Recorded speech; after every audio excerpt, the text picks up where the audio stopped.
All India personal ল বোর্ডের থেকে একটি ঘোষণা হয়েছে গত 3 অক্টোবর 2025 বেলা শুক্রবার বেলা 8টা থেকে দুপুর 2টা পর্যন্ত আপনার ব্যবসা বাণিজ্য সবই কর্ম বন্ধ রাখুন।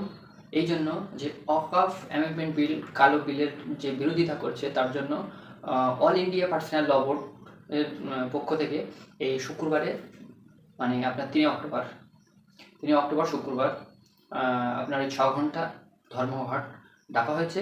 আমরা সবাই মিলে এই ধর্মঘটকে সাফল্যমণ্ডিত করব।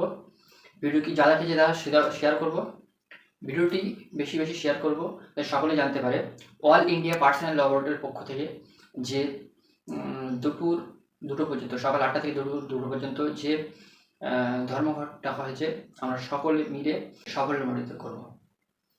আর সবার নিজের যার যার ব্যবসা বাণিজ্য কাজকর্ম সবই বন্ধ রেখে শুক্রবারের দিন আমরা এটাকে সাপোর্ট করব এবং যার যার ইমার্জেন্সি ব্যবসা বাণিজ্য যেমন ঔষধের দোকান, হসপিটাল বা এমন কিছু ইমার্জেন্সি সেগুলো খোলা রাখবো এবং বাদ বাকিগুলো বন্ধ রাখবো।